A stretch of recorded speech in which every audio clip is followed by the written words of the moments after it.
This season, let your shoes do the talking. Designer Shoe Warehouse is packed with fresh styles that speak to your whole vibe without saying a word. From cool sneakers that look good with everything to easy sandals you'll want to wear on repeat, DSW has you covered.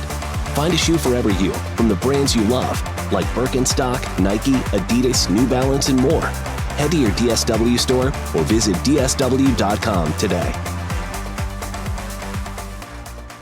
And it's a direct quote with some paraphrasing. I'm not changing a word. All I'm doing is eliminating some of the heavier words. But you guys know I'm famous for my rants and my tangents, especially my van rants. But I don't know if I can compete with this one. He says, "You're not playing to win. You're playing to lose. You don't know the tactics that are being used against you. You don't understand the real methods of mind control.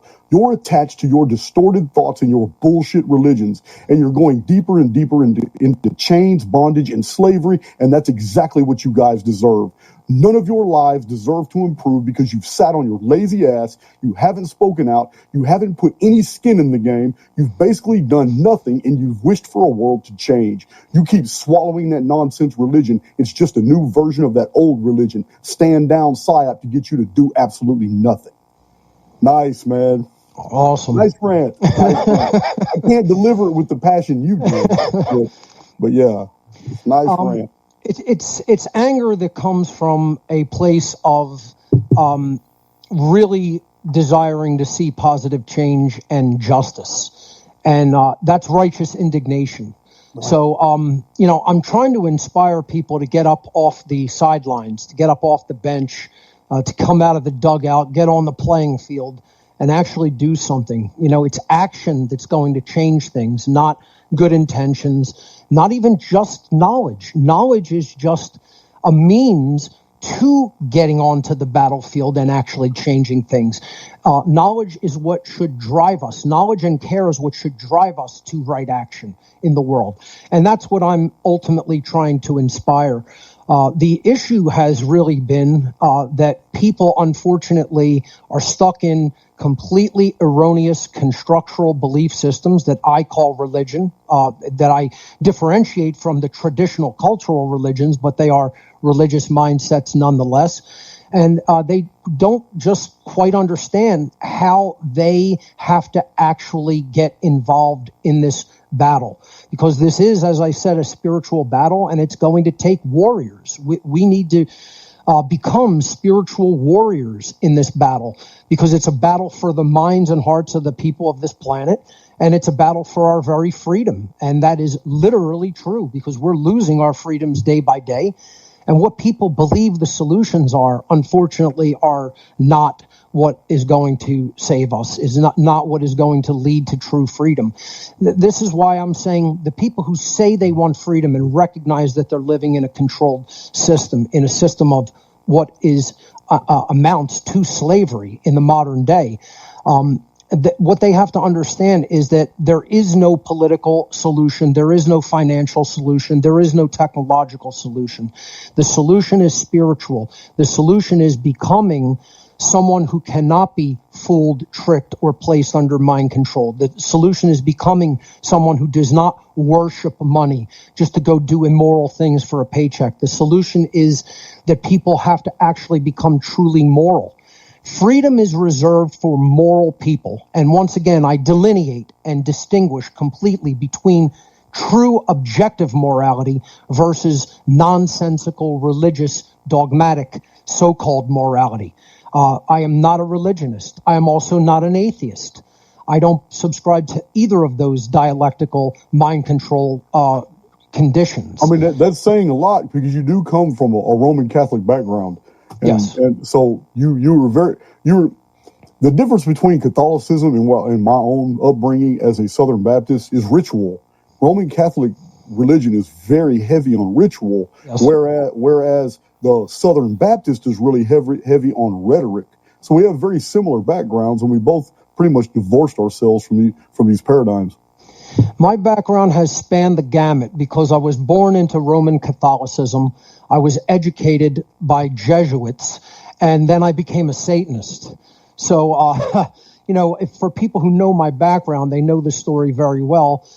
And a lot of the information that I understand regarding the occult came from direct experience in circles of dark occultism, namely Satanism. So it's something that I had to decide very early on in my broadcasting career, whether I wanted to be open and speak about it openly and just tell people, or just keep it private.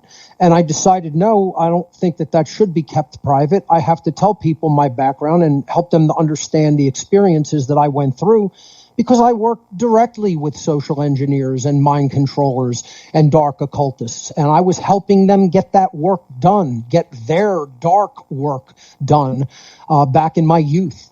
Are you talking about Tavistock type stuff? Absolutely, things like that. I didn't get into think tanks that are that large or that well known, but I was involved in my early life with the Church of Satan, which was run by Anton LaVey.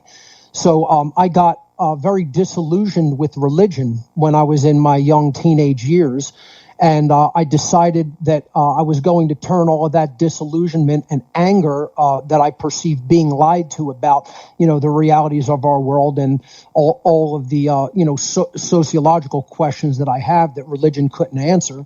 I just decided I'm going to seek out the exact opposite, and I'm going to get involved in what would be considered to be evil. So I started getting into the occult, which, by the way, does not mean, obviously, your viewership probably knows this well. Occult does not mean evil. It means hidden. Right. But back then I was just trying to just find the polar opposite to the most direct extent that I could than religion, and specifically Christianity. So I found LaVey's Satanic Bible and basically devoured that, and that became my mental ideology in my state of ego and ignorance when I was young. And basically I espoused that satanic ideology, which again, we can get into what the main belief system is of real Satanism, not what religionists believe Satanism to be, worshiping some, deity with horns and red skin and a tail and hooves, which is, childish, cartoonish belief. But what it really is the apotheosis of the ego, the raising of the ego to godhood, which is basically what the social engineers are and what they're trying to become. They want to become God on this planet and rule everyone with an iron fist. So, when I discovered LaVeyan Satanism when I was young, I ran with that ball and I started espousing the ideology by writing. It was through writing that I really began putting Satanism out into the world in these little self-published magazines called fanzines, which were very big in like the 80s and 90s. And yes, they were. In the underground music and art communities. I was heavily influenced at that period in the late 80s and 90s by the little pamphlets that were going around by the anonymous Wicked Jester. Do you remember Interesting. Them? I have not read that one, but that sounds interesting. No one knew who Wicked Jester was, but he always had the most incisive, badass little quotes that were all anarchist stuff. Interesting. Yeah. I would write some articles for small fanzines. Probably the largest one that I ever wrote for was called The Grimoire of Exalted Deeds, which some people may remember from the underground death metal and black metal circuit. So again, I was very big into heavy music, still am, quite frankly. That's still, what lies at my heart musically. And although I span the gamut when it comes to musical genres, I love all kinds of music. But, metal and death metal were my preferred genres when I was young. And I started a death metal band where we espoused Satanism in the lyrics very, very, very heavily. And through my writing and music, Anton LaVey himself discovered me. People will say, well, what did you do to become a priest in the Church of Satan? Like, what kind of process did you have to go through? I was just a regular member because I agreed with the ideology back then. And I espoused it in, again, art and writing, music and writing. And LaVey contacted me to appoint me a priest within the Church of Satan. Now, when people hear this always gets distorted. And I try to be very clear and clarify what I mean by this. So I was never a high priest. I never held a high rank. I was not very high up in this hierarchy within the satanic community. I was just about to ask you, what is it hierarchical in nature? I mean, it's do they have deacons? They have orders? Do they have rituals that get you hired to? I don't understand. I don't know anything about it. I have read. It was a mystical magazine that had a bunch of LaVey writings in there, but all they did was paraphrasing. So I'm not really familiar with too much of his hardcore books. They've added the Church of Satan. Is it hierarchical? I mean, it is. It is. And they have added some rankings since I was involved. When I was involved, there were very simple ranks within the Church of Satan. There was member at the bottom of the hierarchy. And that just required joining, paying the membership fee, applying with the application, which is basically a psychological vetting procedure to see if you really have the mindset of Satanism. And then you became a member and they gave you a card. And that was You just described the first 13 degrees of Freemasonry. They're just, that's right. They're just feeling you out before they take you higher. Amen. Exactly. So that's rank 1, at least when I was involved. Rank 2 is, if you basically aspired to become an active member, you actually then would do things to try to promote the satanic ideology. And if that work was recognized, you would be made priest by the high priest of the organization. So that's the second rank, was priest. Above that, there was magister / magistra. So depending on the person's, sex, it was either, magistra for females and magister for males. So that is basically like a lieutenant for priests. Okay, it's basically the people who structure the activity of the priests in the order in the organization. And above magister, you had Council of Nine, which is a ruling body for the whole structure of the organization, the direction of the organization. They're like generals who are carrying out the orders of the high priest. Is this based out of San Francisco or San Diego? Yes, it was San Francisco back then when Anton LaVey was still living. He died in late 1997. Right. And it went under a few other people's leadership until it now is run by, I'm trying to think of his name, Peter Gilmore is the current high priest right now. So, is there no crossover with Aleister Crowley? I would say that there's not direct crossover with Thelema, although sometimes they discuss similar topics. I wouldn't directly liken or associate Thelema directly to dark occultism.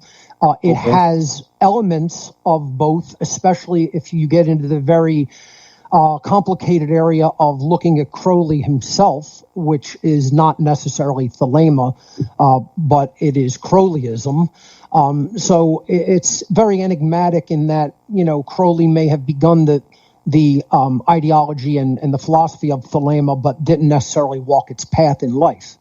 So I distinguish between Crowley and Thelema in my occultic work.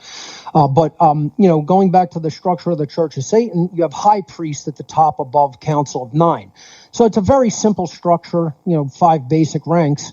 And I never moved up beyond priest. I never became a magister. I never went into the Council of Nine, certainly wasn't the high priest.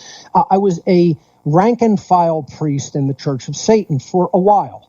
And LaVey eventually asked me, because apparently he himself was impressed with my communication abilities and how I would reach out to the wider community to express satanic beliefs. I guess he felt I had a good handle on the ideology, and I did.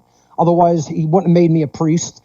And, I felt I did deeply understand it and espouse it.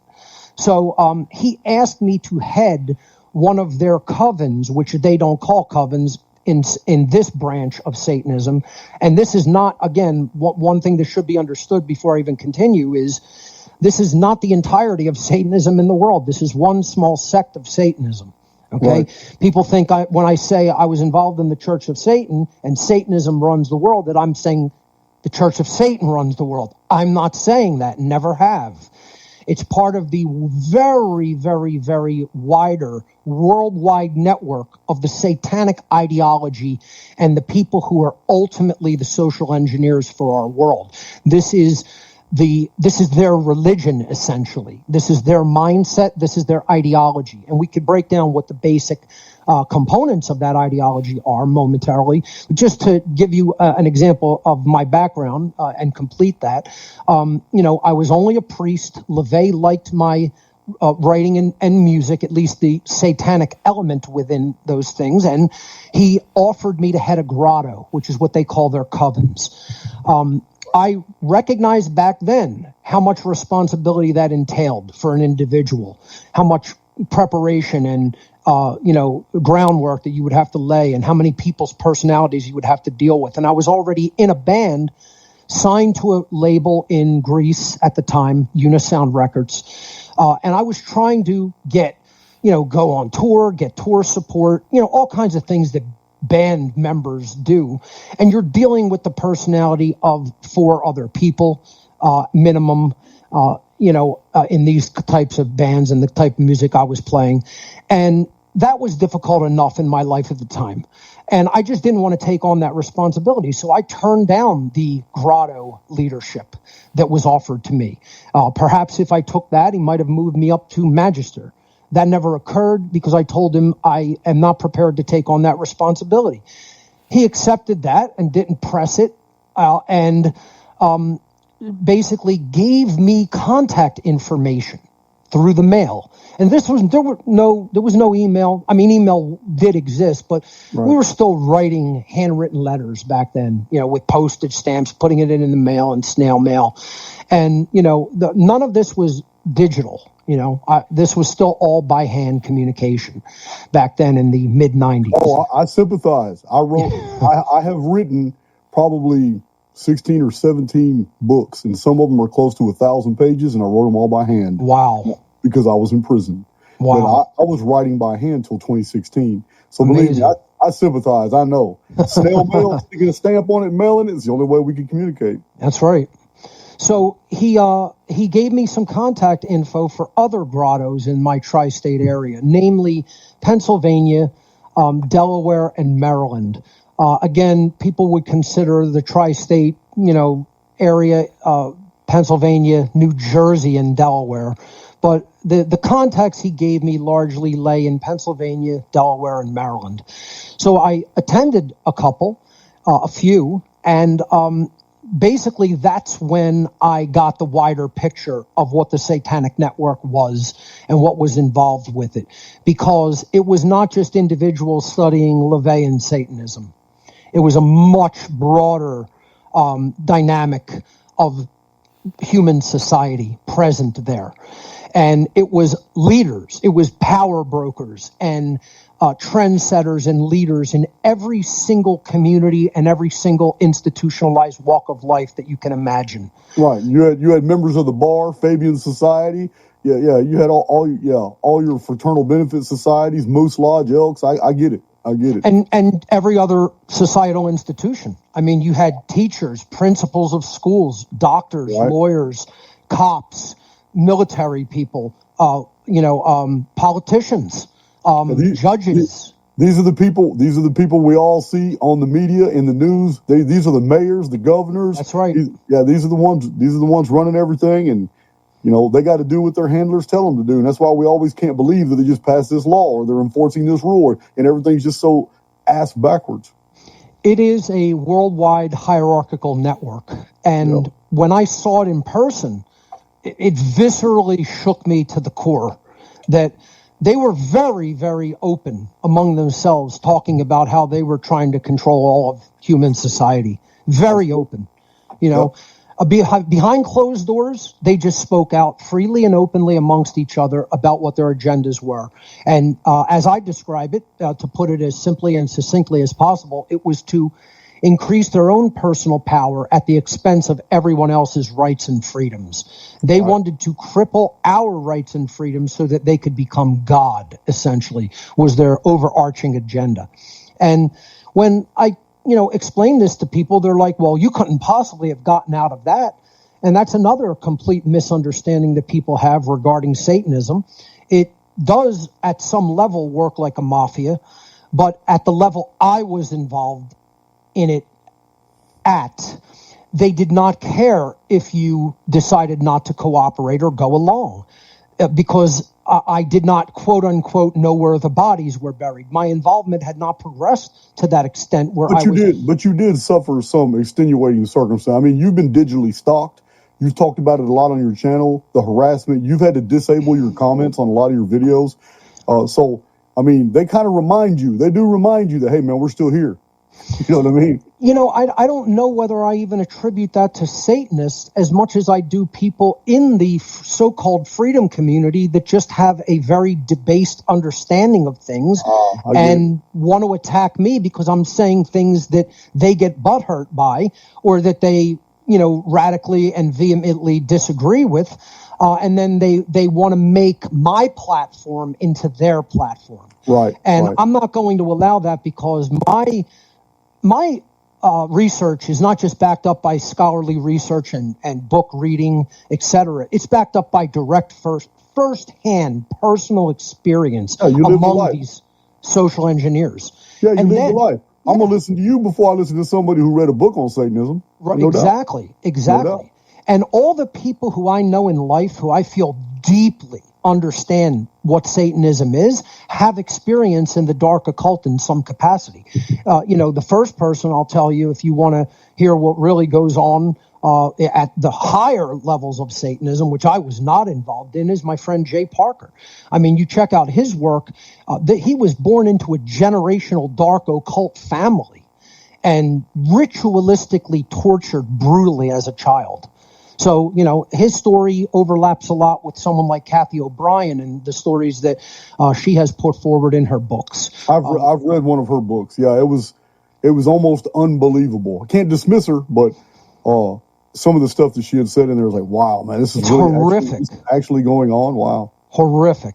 Yes. And again, my involvement was not there at that level. So when you're at a very, very low level and you see what you're getting ready to involve yourself with, before you actually take that step, you have the option to say, no, I'm not doing this. And that's what I did. I basically said, look, I see what this is. This isn't like just learning hidden knowledge to increase your own individual personal power in your life. This is like you're trying to devastate other people's lives and turn them into unthinking automaton slaves. I didn't sign up for that. That is not what I signed up for when I got involved in the occult. So I still had a conscience to an extent. Right? It may have been degraded. It may have been completely stuck in the ego and in false constructs, but it was still there to the extent that I didn't want to enslave my fellow men and women. And I told them this, and I said, I have a moral problem with that. And they're like, well, there's the door. There it is right there. Out you go, boy. We don't need you. You need us. You think that we need you in this organization? We got 10,000 people that would step into any role that we could possibly want filled. Well, somebody in the comments section remarked that. They said it was easy for you to walk away because you weren't bloodlined. So they don't feel like it wasn't treachery. It was just like, okay, F off. Go on about your business. Absolutely. Absolutely true. But I would add to that as a small addendum, even within the bloodline families, you have the option to walk away. They don't give you that option until you reach the age of 18, basic adulthood that is generally recognized. And they torture you mercilessly and get you psychologically dependent on them. And then if your spirit is actually strong enough, they will let you walk at the age of 18. This is what happened with Jay Parker. And that's how strong his spirit was, that they could not break him ultimately. So, and now he's been exposing it for the last more than a decade. So, there are people who come out of this and speak out. And it's rare. It is rare, but it does happen. Another friend of mine, Jerry Blaze, who basically came out of the satanic mindset as well. I don't know how far he went in any actual organizations within Satanism, but definitely espoused the mindset, went into came out of that mindset and then basically talked about it, exposed it, and he started some type of a religious organization that was Christian-based, some type of a ministry. So some people go in the religious direction, some people go in the true spiritual direction and become whistleblowers. And this is the first thing about me and my work that I want to tell to everybody. I'm not a conspiracy theorist. I take umbrage with that term applied to me. Great word. Don't apply that term to me. I'm a whistleblower. I have firsthand direct experience with the dark occult, and I'm blowing the whistle on that. I'm not theorizing or coming up with all kinds of ideas about it. I lived that life in my direct personal firsthand experience, which 99.99999% of people are never going to do. They're never going to be in those places. They're never going to be in those positions. So this is why I tend to get a little bit animated, excited, aggravated, however you want to call it, with people that want to say that they're more qualified to speak on Satanism or that I'm not saying what real Satanism is. It's exactly the case that I'm telling people what real Satanism is. And if you believe in the religious notion of Satanism as comes from the Christian tradition of, this deity with a red skin and hooves and horns and a tail, I'm sorry to break the news to you, but you've been lied to. That's what religion's role is in our world, is to lie to people. It's to get people to believe ridiculous, nonsensical notions and ideas that are completely constructural in the mind and have no bearing on actual point of fact reality in nature. It is namely, religion is there for traditional cultural religions, there for one main reason, and that is to obfuscate true morality, which is why when I say the solution is directly living objective morality in our lives, because freedom is reserved for the truly moral, for the good, the truly good people. That's how freedom is manifested. Freedom is manifested through goodness and morality. I am directly delineating between true morality, which is objective and exists in nature, versus religious constructural morality that is put out there to confuse and obfuscate true objective morality in the minds of the masses of people. That's the goal of all religion. No matter what religious denomination or sect or branch we're talking about, that's the goal of Judaism. That's the goal of Christianity. That's the goal of Islam. That's the goal of Buddhism and whatever other religion. Taoism is a little bit different, but in general, organized religion is there to make people not understand true objective morality. It's to give people nonsensical subjective morality that they cling to dogmatically, and then basically make people who are trying to approach morality from a reasoned position and a true philosophical and spiritual position look at the religionists and go, I'm going to throw all morality out. I have to throw the baby out with the bathwater. And that's what happens with atheistic people. They'll throw morality out because religionists have this completely ridiculous, nonsensical view of morality that isn't in alignment with true morality. So this has been my work. My work has a few essential underlying components to it. So the generalities, I'll just briefly outline, and then we can get into whichever ones you want to explore. The generalities of my work are explaining to people what Satanism actually is versus what religions will tell you Satanism is, and the media and Hollywood and your parents and your clergy, whoever. Real Satanism contains four major overarching tenets or constructural belief systems that is really in the heart and mind of all the people who subscribe to it and espouse it and try to propagate it. And we could talk about those in a little bit. But my work involves exposing what real Satanism is and how these social engineers who espouse this ideology are really running the world and placing people under a state of mind control through their knowledge of occultism and the psychology that is contained within occult knowledge. The second part of my work is delineation between the real and the constructural.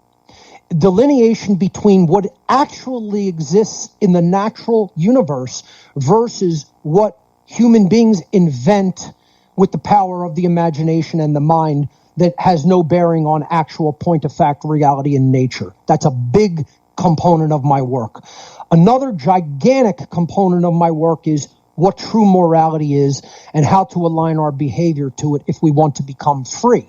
Because there's a law in nature that as morality increases, freedom increases. And as morality declines, freedom declines. Morality and freedom are in direct proportionality to each other. This is a natural law of the universe. No truly moral people can ever really become enslaved as a species in the aggregate. And no truly immoral people can ever truly really become free, can ever attain the true state of freedom. So if you look at our society and you recognize that we are enslaved, and that is the case, we are living in enslavement, we are living in duress, we are living under a state of control, both mental and physical, then you have to understand that the prior factor, the a priori condition is immorality. Only an immoral species can become an enslaved species. Only a truly good species, from a moral standpoint, can ever become a free species. So that's a huge crux of my work. One of the other huge cruxes of my work is one that I would say comes under the most direct attack and is hated by a lot of people. And that is, what is true human nature? This is one of the big cruxes of my work, because you will get the camp split almost 50-50 on both sides. Human nature is good, human nature is evil. Human nature is completely determined by genetics, human nature is completely random. And what I have been trying to explain to people from day one is that none of those things are human nature. And for anybody to state that any of those things are human nature, they really don't have the knowledge. They don't have the data. They don't have the grammar in hand, because they haven't studied enough from the perspective of the trivium method of truth discovery and reasoning and logic. And this is another big component of my work, the trivium process of learning how to think instead of just being indoctrinated into what to think, or getting a couple of soundbite snippets and then thinking you have the answer, when it requires often years of scholarly intensive research and study and reading thousands of books. And then people want to burst into the room and say, I haven't read really anything on this, but this is what I formulated in my own mind just by thinking about it for the last couple of weeks. I have this issue with detractors sometimes who require from me in 2 minutes what took me 2 decades to put together. Exactly. Yeah, it's irritating. I get it. And absolutely. The Amish are a really good example of what you just talked about. The Amish as a culture has remained virtually independent. You can't find a freer people. Yeah, I mean, they're huge out here in this community. I like a lot of components of their culture, and I dislike others. Particularly not interacting with technology. I mean, I'm not a Luddite. I am not a that's because they're religionists. If I can remove that aspect from the Amish, everything else about them is of high moral fabric. So, I'm not a primitivist. Technology is the way we get the word out, and it's absolutely required. This is another crux of my work. So, human nature is programmable. This is what I have been trying to explain to people, that it's almost entirely nurture. I'm not saying there's no role for nature or the genetics, but I'm saying that those are overcome by what we take into ourselves as far as knowledge is concerned, and then what we are willing to do with that knowledge through our free will. And people have a huge problem with this because they somehow want it to be deterministic, because that is what absolves them in their own distorted, twisted thinking from the personal responsibility to learn and to grow and to get involved and to put skin in the game and to take right action. They want to think, oh, somebody's locked into this form of behavior through their genetics. And do you know what that is? That level of thinking, that sort of Darwinistic and Galton-esque thinking is completely mind control. And not to mention that, it is actually 100% refuted pseudoscience that is over 150 or so years old that has been completely disproven by the new and emerging science of epigenetics. And this is the we're not uniformitarians here. We don't borrow into the natural selection evolutionary crap. Thank God. And absolutely, because we have the will to change ourselves. If I could come out of the satanic mindset and develop the will to do what I do on a day-to-day basis, anybody can change. Change is 100% absolutely possible, absolutely within our grasp. We are locked into nothing. You know what we are locked into? That we are programmable. And that's how you know that's our nature. Our nature is, if good programming goes in, good output comes out on the other end, just like a computer program. We're not computer programs. DNA is very sophisticated programming. It can do majestic things, and we can help to bring different outcomes through it. It's a medium for being able to express. It's not something that locks us into an expression permanently. And this is what epigenetics has been teaching people and explaining scientifically for over 50 years. I would say close to 75 years, but certainly the last 50 years. And the problem is it's just not out there enough for people to ingest on a larger basis. People don't have the grammar. To quote, the movie The Big Lebowski, one of my favorites, one of the greatest movies of all time, they're not privy to the new shit, man. That's what it all comes down to, is they haven't studied the new science that explains why and how the old so-called science is not correct. And it's sad because people get latched onto that. And what that brings forward into the mind of those people is there's nothing we can do. We're just fixed to our programming, and we can't change that. We can't change the outcome. And that's an absolute bullshit lie. It is a complete lie. It is one of the biggest deceptions ever given to us by the social engineers who want us to think like that. So these are the main cruxes of my entire body of work. And I'll go anywhere that you want, exploring any parts of those or components of that work next. Anything you want to talk about? Well, I'll make some observations. First, here in Archaics, we don't take Satanism seriously for the same reason you don't. It's that it's the opposite of something else that is equally untrue, which in Archaics we have dissected the entire Christian movement from its inception, since it morphed under the Roman auspices from Mithraism and many other of the solar attachments, and became, over a 500-year period, a literary masterpiece, was literally turned into a historical event. So we understand that Satanism is real in what you're talking about as a movement, a control mechanism. But as far as the horn, tail, wings, and Satan, we're not buying it here either. Yeah. And so we're on the same page on that. I'm impressed that you're a fan of Arthur Schopenhauer, because you quoted him twice in different videos. So, and also that one of my messages in Archaics to my own community is something that you said a little bit differently. But you said this. I'm going to quote you. You said the truth is often the exact opposite of what the collective believes, and this is something we hold to be true in Archaics as well. It's one of the fundamental tenets of this research. Also, you said that one of the most dangerous beliefs out there in the field today, and a lot of people are pushing it, it's because they're overwhelmed with so much information coming to the field. They just shut down, and they say now, you said the biggest lie out there now is that there is no truth. That's right. Beautiful. That's a beautiful statement, man. It's a beautiful, because there is truth. You can find truth. Yes, there is. Let me give you an example real quick, and I'll let you continue.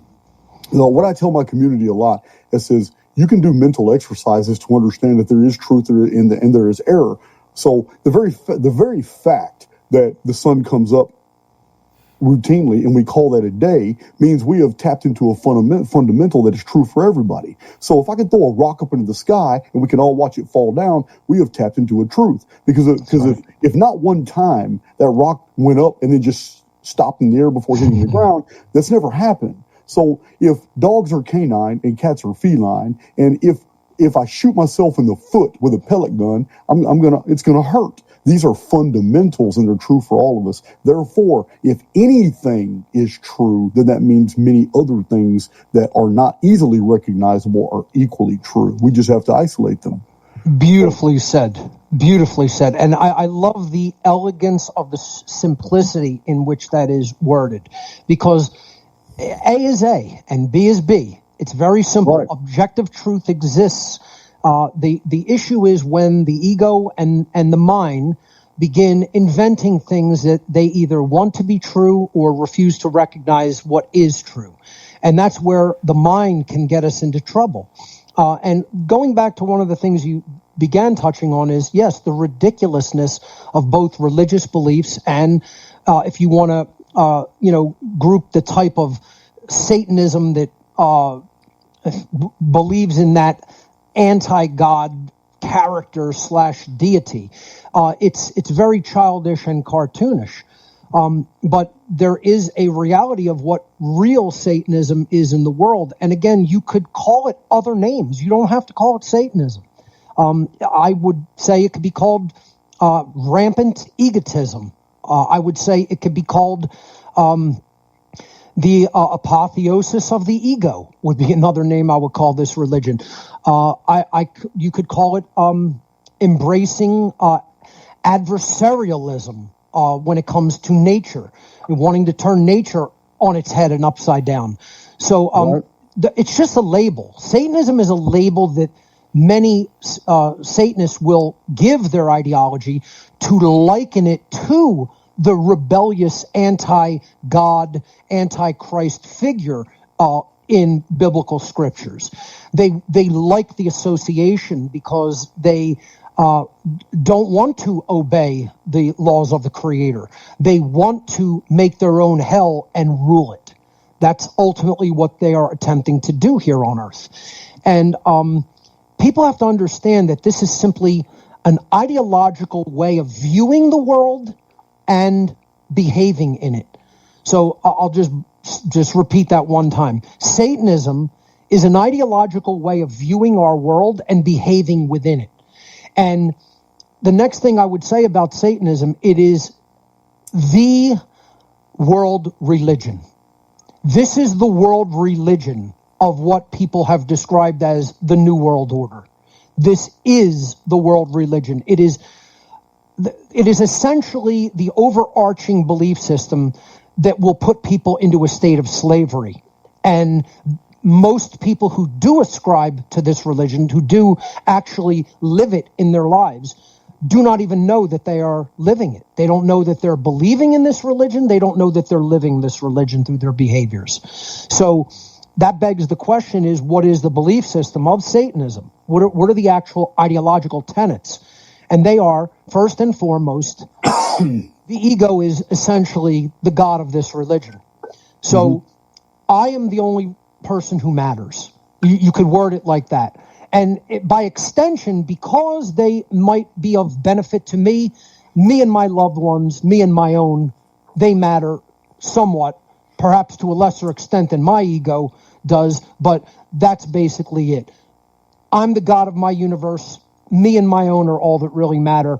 If that's happening to somebody else, I couldn't really give a crap. I'm not going to get involved. I don't really care if injustice happens all over the world, as long as I'm not directly affected by it in the moment and I still have my creature comforts and pleasure. That's the first mindset of what Satanism is in the actual real world. It's literally the mindset of everybody that we say sold out. It's pure selfishness. Absolutely. Only caring about what you're getting, only caring about your paycheck, only caring about your creature comforts. Now, if we apply this ideology to the bulk of the human species, what percentage would most people think that's really how they think? I would say it's not even a matter of guessing who does think like that. It'd be guessing like who doesn't think like that. Most people think like that on a day-to-day basis. All they care about every single day and all their thoughts are primarily concerned with from the minute that they wake up until the minute that they go to sleep at night is me, me, me, me, me, me, me, me, me. And all that's going to get us, that first overarching tenet is just going to get us nothing but slavery. It can only get us slavery by law in the universe. The law of the Creator saw to it, that's what natural law ultimately is, saw to it that if we behave purely selfishly and only care about our own creature comforts, we are guaranteed to become enslaved. Over time, in the aggregate. That doesn't mean certain individuals wouldn't lead somewhat different lives than that, but the whole bulk of the population, allowing that mindset to fester within it and continue and not be challenged and not be changed, the whole population of the earth is ultimately going to become a slave population. That's why Satanism is actually, they market it as a religion for the masters of the world, because they try to tell people you'll be insulated from that and you'll be ruling over all the other slaves that we give this mindset to, that we inculcate into a lower level of our own religion. But you'll rule over them. And it's like that's the whole deception. It's the exact same package that is presented by the rabbis in the Talmud for the Jewish people as well. There you have it. It's the exact same template. That's it, because it's a form of Satanism. You know, Satanism is the world religion, and everything is just underneath it. It's the umbrella religion. That's why the Satanists themselves, when I was involved with the higher level Satanists, you know, there were some like myself, like LaVeyan Satanists at the low ranks. The people at the top of even these grottos that I attended, they didn't call it Satanism. They called it the old religion. That was their name for this mindset, the old religion. And when they say old, they mean ancient. They mean this has been the religion of humanity since humanity has existed. That's why they call it the old religion. You will find the term in the old time in the writings of Henry Cornelius Agrippa, in Francis Barrett, in Albert Magus, who wrote the Occult Compendium. They make many references to the ancient ones and the old time, also in the Necronomicon, which is an admixture of fantasy and fact, because a lot of the Necronomicon is actually cuneiform translations of the Enuma Elish and Atrahasis text, and then somebody added some BS in there, but still, it's I've seen that. There's even a book in a book tree in San Diego that publishes the guy that we were talking about earlier, Jordan Maxwell. There is a book in Booktree. The title of that book is The Old Religion. Yes. It's Booktree is an occult. It's basically an occult bookstore. They publish all of my stuff too, but it's pretty interesting. What you're talking about, because there's a lot of crossover. I was not aware that all those references though were talking about Satanism. Essentially, that is the ideology. And if you explore it further, you will be able to condense the tenets or the underlying overarching ideology. The second tenet that comes out of the satanic mindset, which again, if you're realizing how deep the first one is, how profound that first one is, it's pure egotism run rampant and elevated to godhood, which is what apotheosis means. You're going to realize what's essentially going to come out next makes perfect sense, because a being that believes that they're God believes that they get to invent what right and wrong are.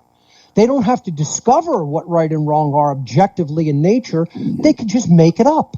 And that's called moral relativism. Moral relativism is the first fruit that comes out of the first tenet of Satanism, which is pure egotism. And if we recognize most of the world is trapped in pure egotism, then we will recognize how prevalent moral relativism is all around us. And that's the kind of ideology whereby people will say, there's no right and wrong. There's no real right and wrong. It's just people make that up. They get to decide what that is, and right is what's right for them, and wrong is what's wrong for them. And this person's morality can be completely different from this person's morality. I'm not talking about people's perception of morality. Yes, that's relative and controlled by perceptions. I'm talking about actual morality, meaning what is the actual, in nature, objective and real difference between right behavior versus wrong behavior. That delineation and distinction exists in nature. It is not a constructural idea because harm is conducted in the physical domain. And rights are behaviors which do not initiate harm. So a right exists in the natural world. It is not a constructural idea. Harm is demonstrable objectively. A being is hurt, diminished physically, or through their possessions, stolen from, defrauded from, deceived, etc. This is objective harm. So I basically get into arguments with religionists about things like this because they want to think that the things that their religion told them is what constitutes morality, like, don't be promiscuous sexually, or don't live with somebody before marriage, or don't smoke cigarettes, or don't drink alcohol, or don't, whatever, work on Sabbath, And it's just, it's so ridiculous what people believe wrongdoings are, right? Wrongdoings are sevenfold. These are the real 7 deadly sins that I talk about in my work, as opposed to the traditional religion's 7 deadly sins, which are, let's see if I can rattle them off, pride, gluttony, sloth, lust, anger, jealousy, greed.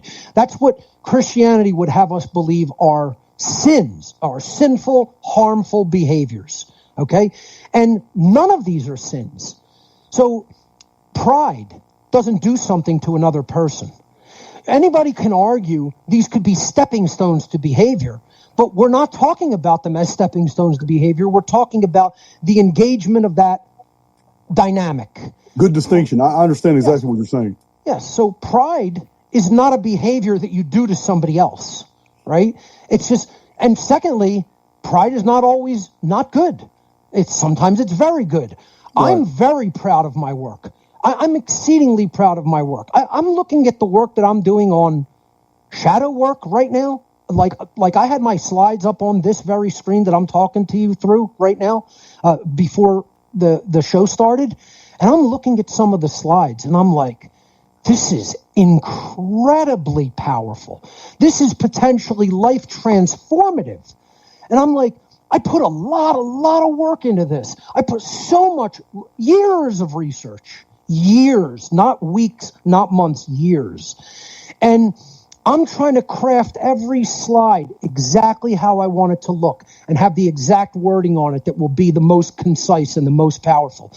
And You know what? I'm looking at my slides and I'm like, I got a tear welling up in my eyes. I'm like, this is unbelievably strong material, and I can't wait to deliver it. I can't wait until the whole process is over and it's in the books because it's so much work to do. But I'm proud of that. That's not a bad thing. So what Mark is talking about, the link is in the description box for that project. You want to check it out. I think it even has the word shadow work in the link, right? Yes, it's called Shadow Work Seminar. Mark Passio's Shadow Work Seminar. Yeah. Matter of fact, all his links are in the description box. So he's got a lot of projects he's involved in. That's coming up November 22nd of this year. It's going to be on Telegram. It's an all-day event. So I'm speaking. My actual presentation will at least run 8 hours. Oh, this is a space on Telegram?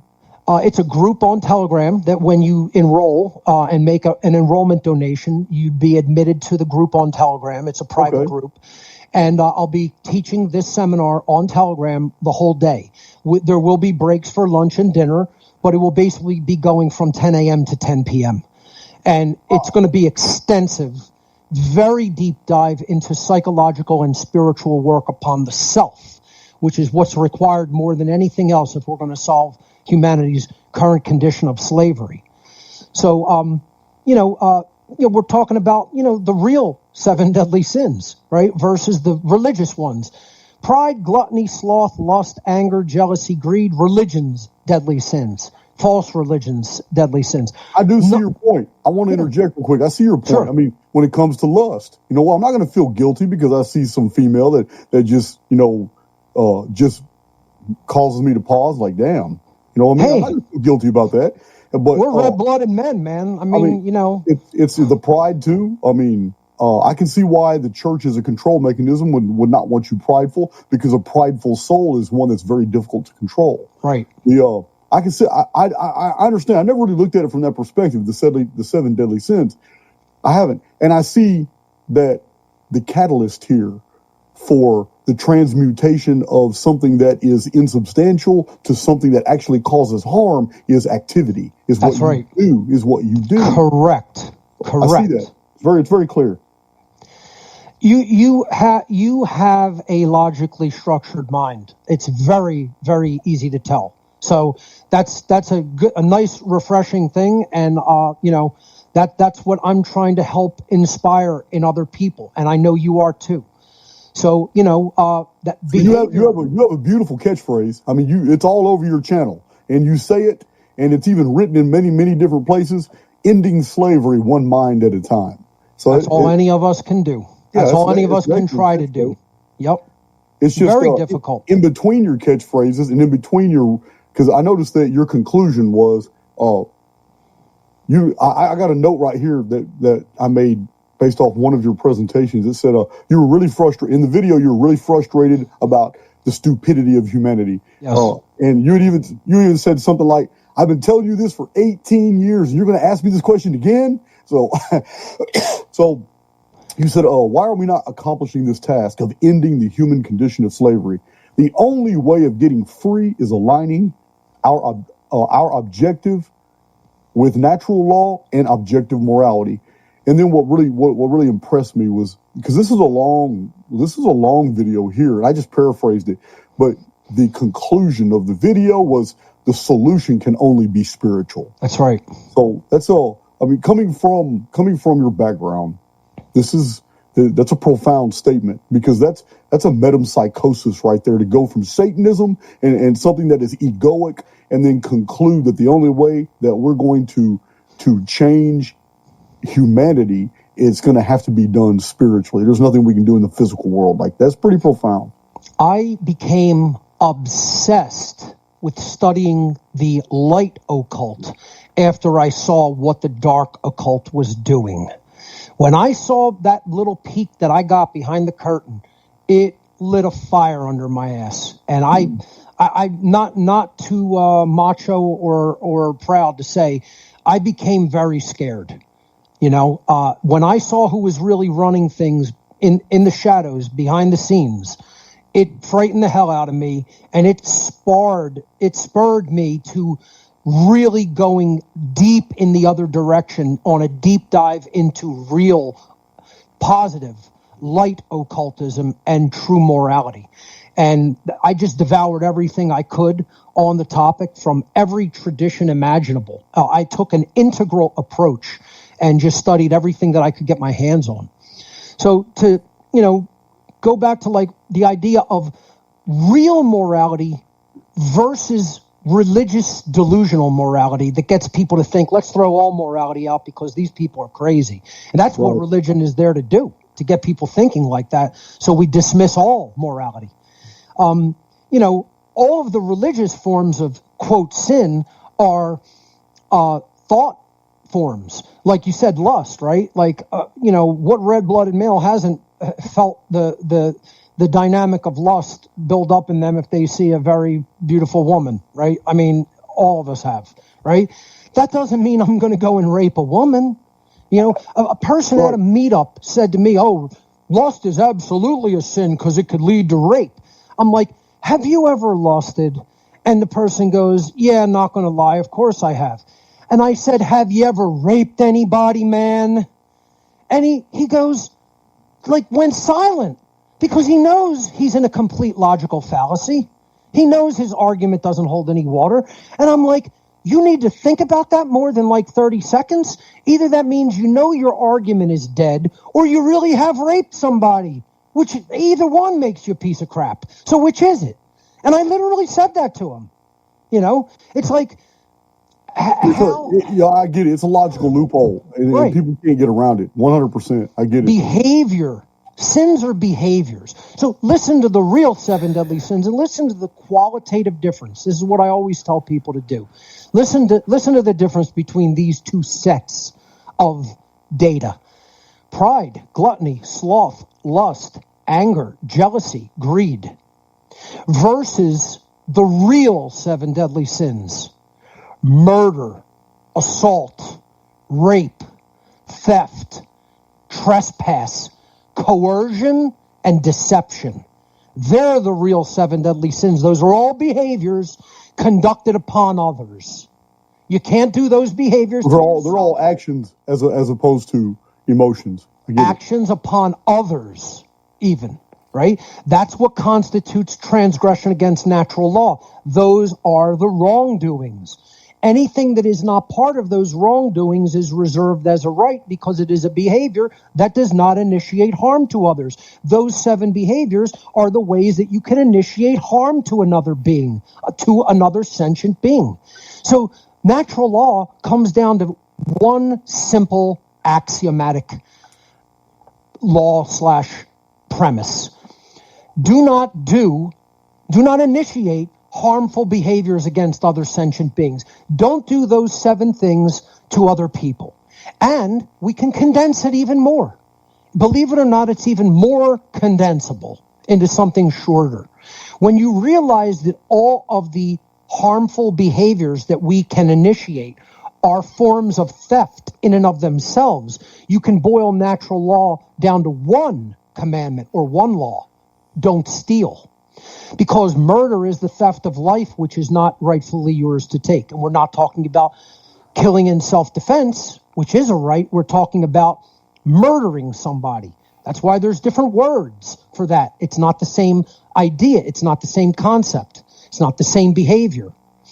Assault, thieving or taking without right bodily well-being. Rape, thieving or taking someone else's free will sexual association. You can go on and on and on. Theft is just the stealing of property that isn't yours. How do you associate theft with ego? Because people believe that they have a right to take that which isn't theirs just based on what immediate need that they have. And they're diminishing someone else through property, and that places their ego above somebody else. They're saying, I'm more important than you. I'm taking this from you. You know, it's all all of those behaviors are what real Satanism is. And it becomes even worse because then they're incentivized. People are incentivized to do these things through money, through their jobs. This is what all order followers are. People who have been incentivized to conduct harm upon other beings and decimate their rights because they're being offered a paycheck. This is why people ask me, how do the controllers get away with this karmically if you believe in natural law? And I say, who are they doing the behaviors to? Do you think the top-level social engineers are doing these behaviors to other people? Or are they whispering in someone's ear and giving them occultic talismanic pieces of paper that they call money to influence their behavior? They're not doing these behaviors. They're influencing order followers to do these behaviors. So this is what people have to understand, is it is our behavior that goes out into the world and creates a ripple effect through natural law that brings us the consequences of those behaviors to us.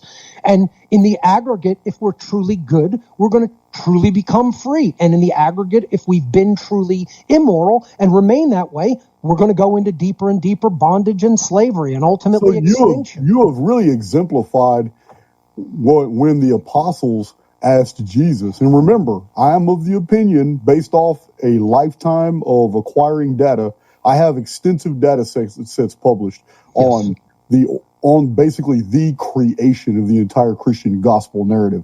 So it's I'm speaking from the perspective of one of the greatest literary masterpieces ever. And in that text, one of the apostles asked Jesus, "Man, I mean, well, what do you? I mean, you tell us all these things and all that, but what is the great takeaway here? What is the sum total?" And Jesus basically told him, "You can sum everything up and just do unto others as you would have them do unto you." The golden rule. And I look at that in the apophatic sense. So a lot of people who study scripture and, if you want to call it simply God's law revealed unto us, they take a couple of different approaches. And one is the cataphatic approach, and that's where the word catechism comes from. This is describing what something is directly.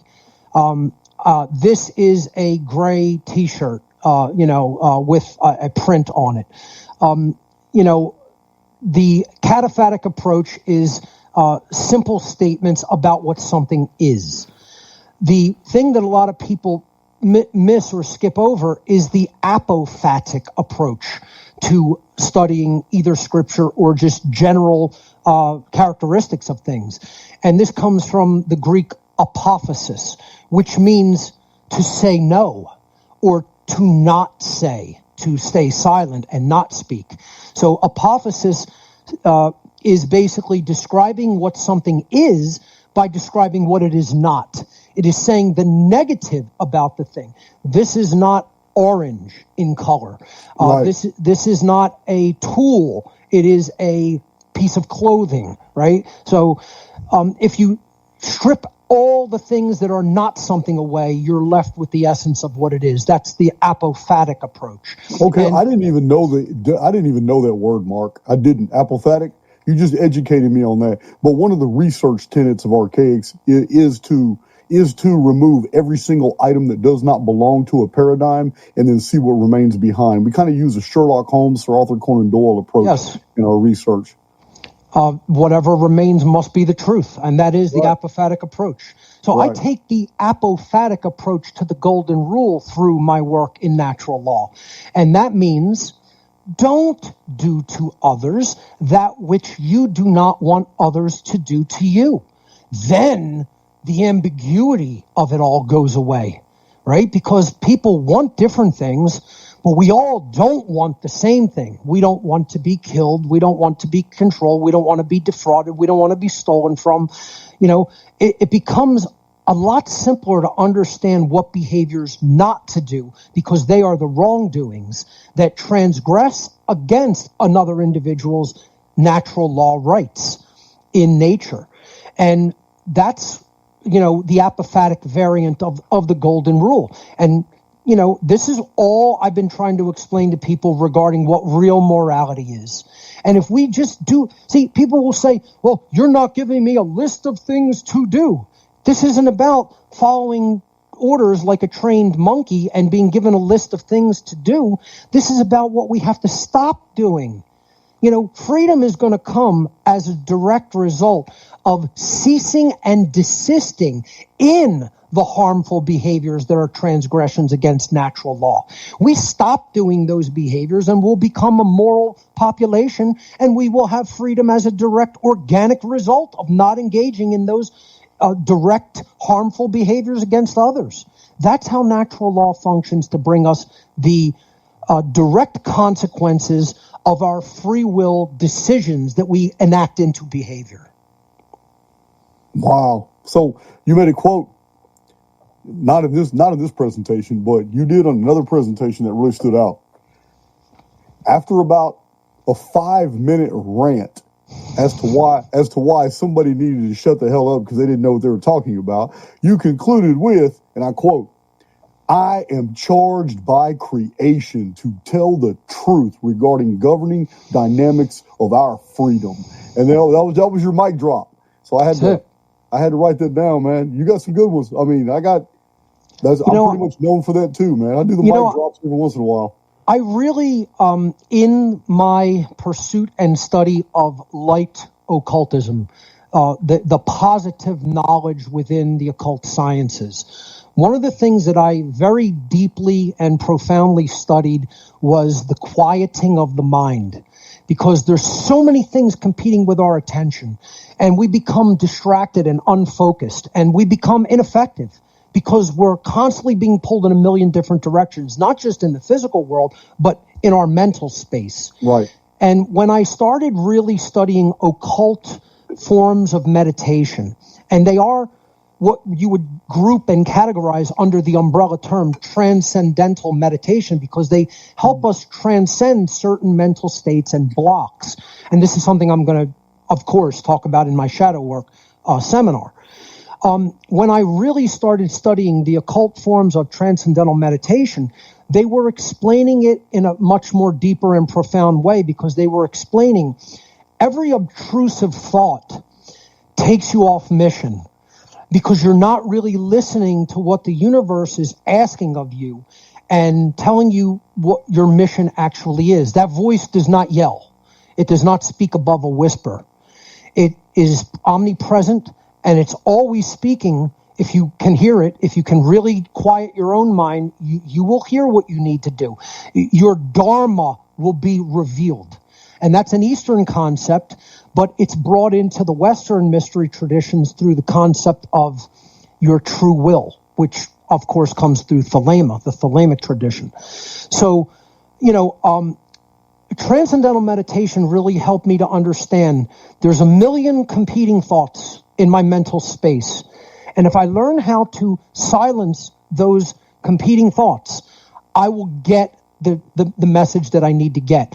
And when I learned how to do that, and I could stop my thoughts practically at will, that voice became very clear, and it charged me with that mission. And that's why, thank you for reading that quote. It's a profound one, and it's something that I take very seriously. And I've had some traumatic stuff go on over the last few years in my life. I get it. I listened to one of your videos too, where you were explaining why you were gone for 4 weeks about your father and all that. Sure.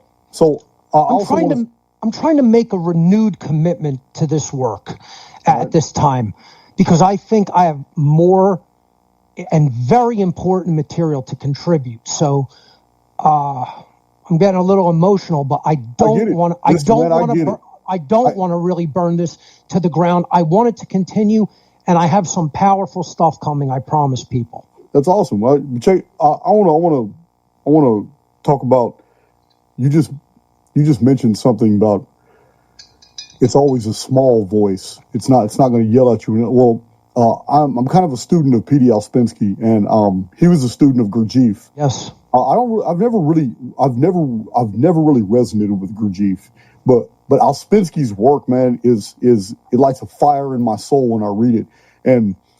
And after Ouspensky, I went into the writings of Ishak Bentov, Stalking the Wild Pendulum, A Brief Tour of Higher Consciousness. And what this man did is publish 2 books and gave demonstrations that information that we really need is already accessible to us. It's in the field.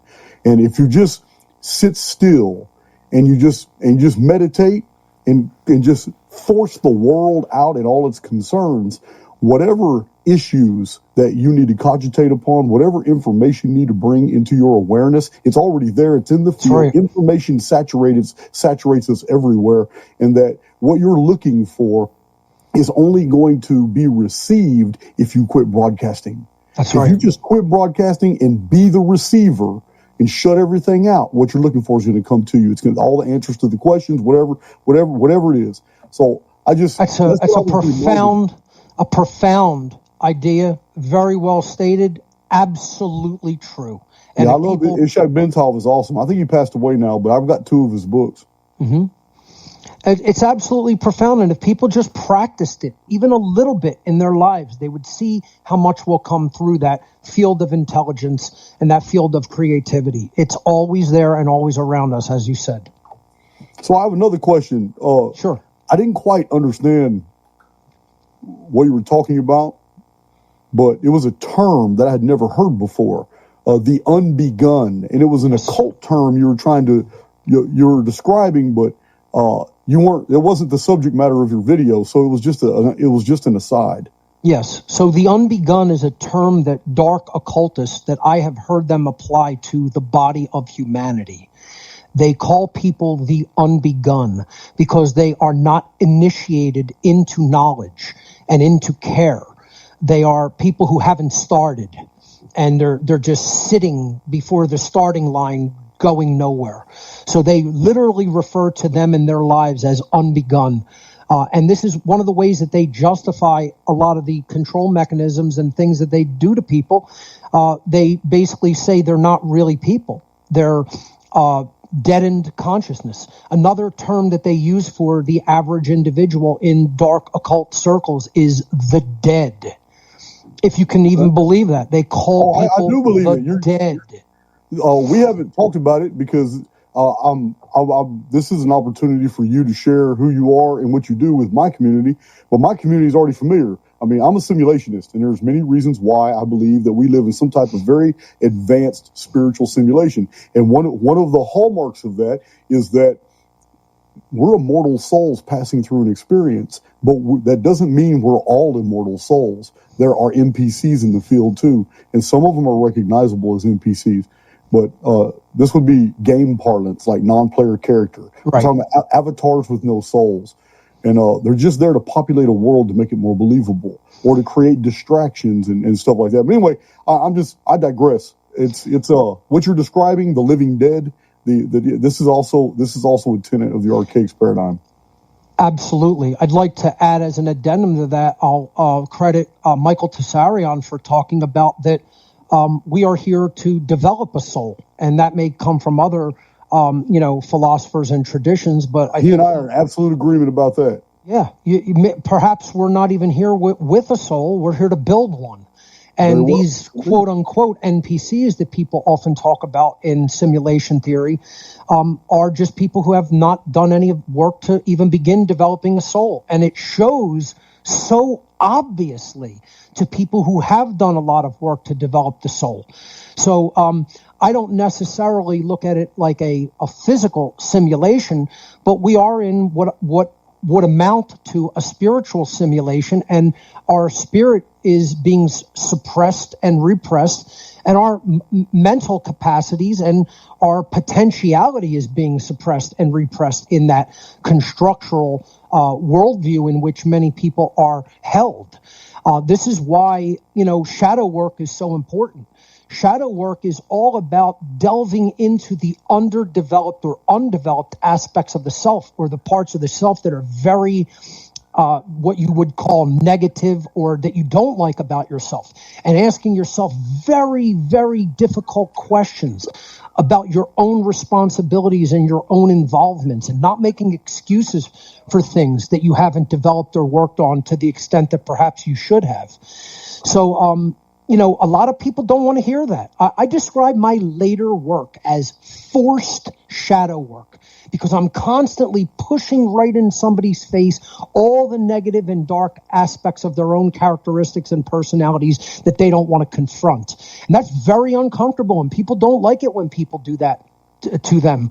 They're like, I want to remain in my comfort. I want to remain in my bubble. I don't want that. I don't want those dark and negative, perhaps repressed things within my own psyche shown to me like a reflection in a mirror. So that's why I always hear people say, I like old Passio. I don't like new Passio. Well, once again, if you say that, I know you don't understand my work at all, because the new stuff is the most directly confrontational with the self. And that's what's going to get us out of this mess. It's very important to study all kinds of things, symbolism, secret societies, control methods, all of that's important. Everything that is brought to the table is going to help us piece together things and understand our world for the better. Right. But I do notice, I want to interject with with the fact that in one of your presentations, you were saying that it says, look, guys, if you're going to come to my channel and you're just going to watch the latest presentations, you're just wasting your time. He says, you're going to get a little value and then you're going to go. It says, but if you really want to get to go deep into this and for major spiritual change, my deepest philosophical work is at the beginning. And once you have that foundation, everything else is going to follow. It's because I spoke about consciousness. And what our real work here is to do is not to be comfortable, not to just gain pleasure. Right. You know, it's to learn and grow as a being. That's what building the soul is ultimately all about. If we're not doing that, we're not leading a purpose-driven life if we're not doing that.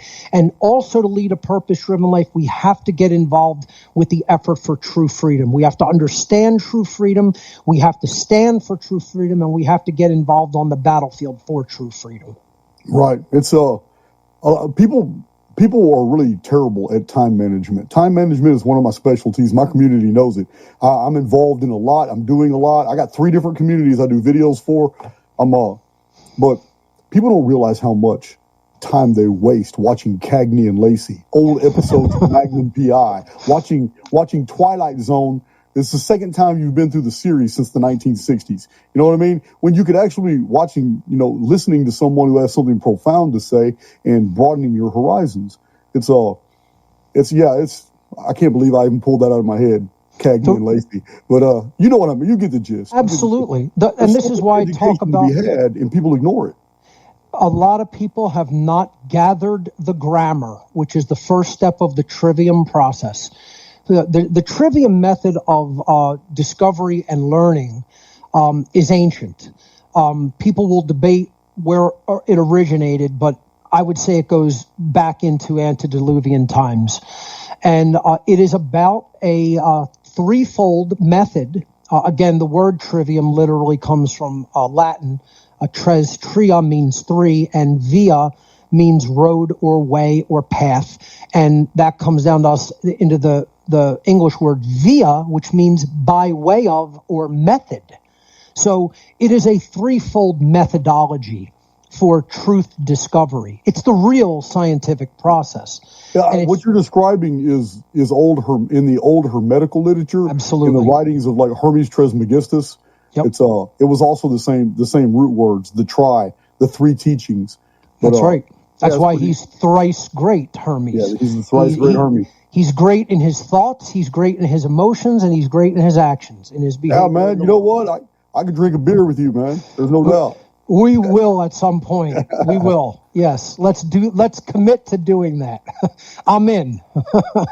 So, the trivium is what people have to learn because it emphasizes the role of knowledge, but it helps us to even go beyond knowledge because knowledge is the first step of the trivium, right? So there's a couple of ways of looking at the trivium. The ancient way was knowledge, understanding, and wisdom. And knowledge is only the first part. That's gathering the grammar, all the building blocks that you need for knowledge. That's having the data set. This is why I get angry and a little shouty sometimes with people you ain't gotta apologize who don't have the data set, right? And they want to pretend like they have the data set. Like, I see the considerable library behind you. I'm sure that's not all that you possess. Oh, one day I'll certainly not. Yeah, one day I'll take my camera into my library for people and show them that. Actually, T. Snyder from One Great Work Network is actually putting together a documentary about me, which is I know he did and is doing a phenomenal work and effort. I can tell by his time with me how painstaking and exacting he is. He's a total consummate professional when it comes to how he does things, and I can't wait to see it. No rush because I'm sure he's still very early on in the editing process, but he's doing this for many content creators in the truth community. And I think this is a great undertaking because it shows what the content creators' effort is and what they go through and even their emotional states, etc. And that's going to be forthcoming from Teese in the future. It's all about, like I was saying, I'll show people my library. That's he filmed it, obviously, and is going to be showing that in the documentary. But I get upset with people when I know they don't have the grammar and they're trying to speak like they're an expert on the topic. Get the grammar first and then understand it. That's the second part of the trivium is you put the grammar through logical transforms so that you can weed out logical inconsistencies in the data set. And that is then coming to an accurate understanding about what the data means. Just having the data doesn't mean that you really understand the implications of the data. So that's the second part of the trivium. You have to have a logically constructed mindset and approach to weeding out things that are not logically consistent. Once you do that, you're going to have a grasp of the data set, of the knowledge. That's exactly. understanding. There's just no conclusion without a premise. That's correct. Absolutely. And then the third stage is wisdom. And people think wisdom, how's that different from knowledge? Isn't that just how much you know? No. Wisdom is not how much you know. Wisdom is whether or not you've done the right actions with what you have come to know and understand. Wisdom is right action in the world. For those to become truly wise, you have to actually act in the world in a moral capacity based on your knowledge and your understanding of that knowledge. So that's the trivium, and it's been worded in different ways. In the classical liberal arts education methodology that was developed around the time of the Greek and Roman Empire, it would be called grammar, logic, and rhetoric. So it's gathering the building blocks, coming to a logical understanding of what those building blocks of data mean. And then rhetoric is what you're going to do with it out into the world. How are you going to put it out there into the world so it's understood by more people? And the modern form of the trivium, which I talk about it as in the computer allegory, I'm a techie. I'm a tech guy, not going to lie. Never apply the word nerd to me because definitely I'm not that.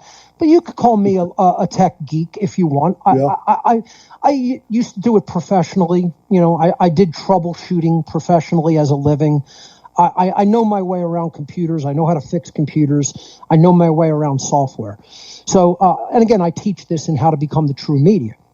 So, I gave the trivium a computer allegorical wording, you could say, or descriptive wording. It's input, processing, and output. Input is gathering all the information. Processing the information, that's logic or understanding, and then outputting it into the world, just like a computer outputs something onto the screen, onto a drive, onto the internet. It's the whole process of discovery, understanding, and then what are you going to do with it in the world? And that's what's going to determine whether it's ultimately going to make you wise or not. Yeah, your definition of wisdom is point on. That's exactly what we say here in Archaics. Wisdom is the application of knowledge. It's has nothing to do with the information you possess. It has everything to do with how you use it. Correct. 100% correct. Yeah, that's a great conversation. I'm glad my community dropped your name. I did a video about a month ago where I asked my community, I said, listen, we're looking for quality content. We're looking for people that have a message and they have a fire behind that message. And I would like you to drop their names in the chat and in the comment section. Well, my community, they don't pay attention. So they email bombed me. And, they put your name in the live chat. They put your name in the comment section, and then they email bomb the shit out of me. I'm glad to hear that. I'm glad to hear that people haven't completely forgotten about me. But that's nice that they would drop my name there and ask for me to come on. I appreciate you extending that offer to me. Yeah, man. I've been about 300 podcasts. I've been a guest on a lot of people's, over the last 5 years. It's just, I kind of exploded about 3 years ago, but for the first 2 years I was on YouTube, I didn't have anybody listen. I had 300 and something videos and didn't even have 1,000 subs. Wow. And I didn't give up, but because, I wasn't just putting information out. I had a whole lifetime of writings, articles, books I've had published and all that. So it wasn't really a lot of work. I was just putting information out that I already knew, already had. Right. But then overnight, I just started. It hadn't stopped. I've been growing exponentially. That's what'll happen if we really apply ourselves and don't give up. I mean, not giving up is one of the greatest lessons that people can learn. And it doesn't mean you're always going to succeed. It means that even if you fail, you don't stop. This is one of the tenets that I teach in How to Become the True Media. Never, ever give up. Be tenacious. Be persistent. persistence will ultimately show through. And you have to be consistent too. I feel like my message has been consistent from the very beginning, and I just keep pressing forward with that in many different ways. To tie this into something that we were just talking about, the dark occult calling people the unbegun and the dead. Terrible names to apply to human beings, but in some ways they're accurate for how people behave, and they're not really alive and building their purpose, and they give up very easily. This whole thing is about starting and trying. Right. It's like if you just get it to that level, you're 99% ahead of the rest of the people. This is what real occult initiation is. And in my studies of the occult, again, after I left the dark occult and became obsessive to study what I had just, stumbled into practically, I started studying what is real occult initiation. And it's a 5-fold process. And, this is about, first and foremost, the very first tenet, the very first axiom, principle, however you want to word it, I would word it as a maxim, right? The very first occult maxim is stop lying, especially to yourself. Right. So this is brought forward. To thine own self be true. Shakespeare, exactly, who was probably the occultist Francis Bacon of the Rosicrucian order. Man, you know what? I've taken so much criticism for telling people that you just don't understand. Francis Bacon is actually Francis Tudor. And they couldn't let his mama was letting people up in the queen's bed, and she didn't want to get caught. More likely than not, that's who Shakespeare was, or it was perhaps a few people within the Rosicrucian order at the time who decided that they were going to write profound allegorical plays to get certain messages out to their local population. Absolutely. And it stayed throughout human history and is still here with us. And they do teach profound lessons. So, that's the very first maxim of occultism. Right. Don't lie to yourself. This above all, to thine own self be true. And see, that's just like the parlance of the time. When Shakespeare is saying that, what he's really saying is the very first and primary principle is be honest with yourself. Don't lie to yourself. If he had said, this above all, to thine own self be honest, then people would understand this isn't about like quadrupling down and sticking to your guns, even if you're wrong because you think that that's part of your identity. And I'm going to be true to myself by sticking to this. That's not what Shakespeare was saying. The maxim is this above all, to thine own self be honest. Meaning if you can't be honest with yourself, you can't be honest with anybody else either. And if you're not going to be honest with yourself, you're more likely to buy into deception and deceit and falsehood and nonsensical constructural ideas that aren't going to get you anything. That is one of my ultimate catchphrases in Archaics. One who is properly informed is not easily deceived. There you go. Knowledge makes a man unfit to be a slave. That's right. It's all about that.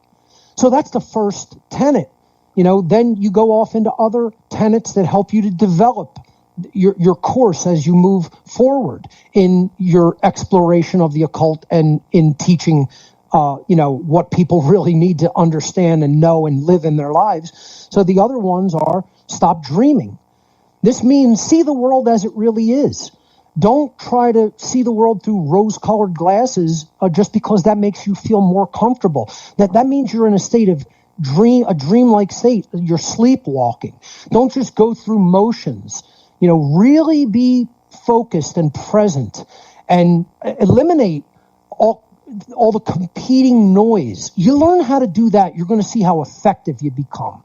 You really gain personal effectiveness when you do that, and you eliminate this dream state, this sleepwalking state that we sometimes find ourselves in.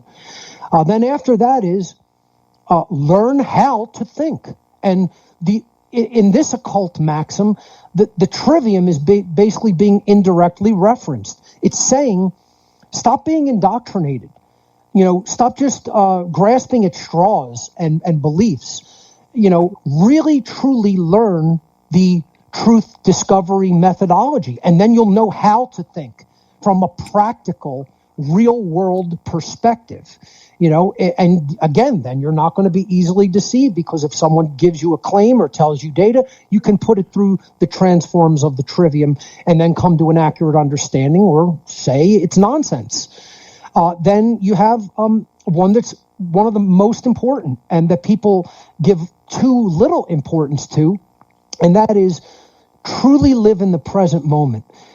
Be present. Don't be on autopilot. The NPCs that we were talking about earlier, they're on autopilot, right? You don't want to be on autopilot like a robot. You want to be fully present. Present moment awareness is one of the hard ones for people to really get. In the higher levels of the occult circles, they talk about present moment awareness in conjunction with the occult principle of indistractability. When you're fully present and you've learned how to truly make your mind fully present with no distraction, then you are going to be indistractable.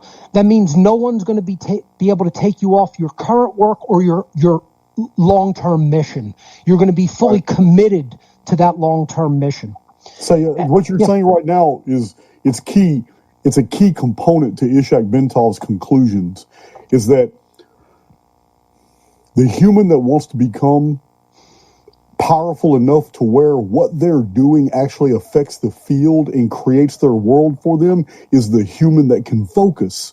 Because if you can focus on what you're trying to do for just a couple of minutes and actually do whatever it is you focused on, you've done more than 99% of humanity, because everybody's living in a reactive mindset and very few people are being proactive. And they think that every random thought that passes through their head is theirs, but information's in the field. So Ishak Bentov says, all you got to do is focus on something you want for 2 or 3 minutes and then accomplish it, ignoring all the distracting thoughts that are trying to be invasive. And if you can do this 2 or 3 times a day, then 4 or 5 times a day, and get better and better at it, he says you will absolutely create a world for you that is insular, and other people won't understand how everything goes your way, and nothing ever bothers you, and it's like the whole world just moves out of your way so you can just freely pass through. Ishak Bentov describes all this, and it's all about focus. Absolutely correct. And he was a student of Ouspensky, you said, correct? I believe he was. I am. Yeah. I believe he cites him pretty heavily. I like both Gurdjieff and Ouspensky, and I will have to look more into his work. I have heard of him. I just haven't really read a lot by it. I'm not turned off by Gurdjieff's material. I'm a writer, and I was a writer long before I was ever on YouTube. And it's writing style. It's Ouspensky's writing style is very different than Gurdjieff's. Mm-hmm. I'm more enamored with it. Absolutely. So yeah, I mean, that is what, if people learned how to do that quieting of the mind and get into that state of indistractability, they would become so much more powerful and effective in what they do in the world. And if that's turned toward true good, there's no stopping someone, and there's no telling what they can go on to do. In the occult tradition of Freemasonry, the lodge is an allegory for the human mind. And tiling the lodge, meaning placing the tiler at the outside door of the lodge and making sure that the tiler does not allow anyone into the lodge, is an allegory for not allowing intrusive thoughts into the mind. The mind is the lodge. We have to tile the lodge when we do our work so that we become indistractable and there's no competing intrusive thoughts. When we do that, and first of all, that's a beautiful allegory for that state of mind that we should enter upon doing work.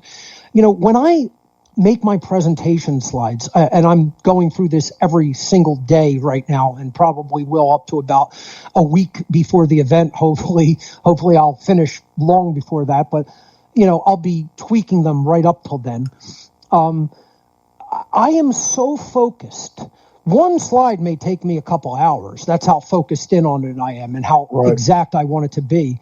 And after I work on those slides for the course of the day, it's like I'm so drained. All my energy is focused like a laser into that I'm so drained. Like I have to go lay down for like a half an hour to an hour. You know, it's like it literally bodily, physically will take its toll on you when you become like you gather yourself to a laser-like focus like that. So this is what I'm doing basically every day right now. It's the mode that I've entered and have been in, because again, this is going to be some of my most deeply profound work regarding what we have to do to transform our own mind and ourselves and our behavior. And again, that's some of my most unpopular work, unfortunately. People really want to externalize everything. They want to externalize their power. They want to externalize what they think the solutions are. They want to say, oh, the solution is getting someone to start using this cryptocurrency, or we need a new technology, or we need a new way of growing food, or, you know, a million different pseudo solutions. But very few people turn their gaze inwardly and say, what do I have to do to change? The solution really lies within us. That's Mark, I'm going to have to interrupt real quick. I'm going to let you take the screen for about 3 minutes because I got a whole pot of coffee that needs to come out of me right now. So my community is your community. Mi casa, su casa. It will be in good hands, I promise. Yes, thank you. So, you know, we really have to pay attention to this tenet of, or maxim of, present moment awareness. It really is a difference maker when we study how the mind works and what our goal is here to do, which is to end the condition of human slavery. The fifth maxim or tenet in true positive light occultism is another one that people often have difficulty with, or don't want to really hear fully, because they're very attached to a lot of things having to do with the physical. And that maxim is care for and activate the physical body, because you will need it in this task. It is not indispensable. It is indispensable. It is not dispensable. And it is not something that should be taken lightly or for granted or basically abused. And so many people, even within the freedom movement, are not taking that to heart. And they are abusive toward their own vessel, their own vehicle, and they're not really doing the things that they need to, you know, keep the physical vehicle in shape and in condition to do this type of work. The mind and the body are intricately interconnected, really can never be separated. And we have to understand that as the body goes, the mind goes. So I've put out a lot of information on nutrition and, you know, study martial arts and, you know, try to be as active as possible. And it's another one that is sort of unpopular within the freedom community. In general, I think the occult is unpopular within the freedom community. A lot of people don't understand how indispensable the understanding of the occult knowledge and the occult world is. They look at it as just like any other religion. And again, I would absolutely argue that is religion's purpose. Religion's long-term goal and purpose is to obfuscate real spiritual knowledge, real morality, real right behavior. So that's why I consider myself neither an atheist nor a religionist. I consider myself a studier of the occult and the knowledge that it contains, and I consider myself a de-occultist, one who is attempting to take the knowledge of the occult world and unhide it and bring it out into the population for all to see and hear, so that we can level the playing field of knowledge, because that is how the social engineers control people. They use knowledge as a weapon against the ignorant. They are creating a power differential with the hidden knowledge that they know and hold close to their chest. And they don't want other people understanding that knowledge, because when you understand that information, what it contains regarding our own psychology and the laws of nature that are operating all around us. One who truly knows those things will not want to be a slave anymore, and certainly will not be easily controlled or mentally manipulated. So that's the goal of all of my work. And, in general, I hope that I've helped to share some of those basic principles and my motivations with your viewing audience. Well, I'm going to tell you now, before this video started, I was discussing my new Archaics Underground. It's a platform. It's wildly successful. I had no idea I was going to have this high participation so fast. And I had an idea. I says, I need to add a page in there because we have 30 pages in there. Each page allows us to do all kinds of things. Well, I need to add a page. I need to have like I don't know what I'm going to call it yet, but it's going to be like a Hall of Fame. And you're going to go in it. Michael Tsarion is going to go in it. David Icke's going to go in it. People who have been in the field for a long time.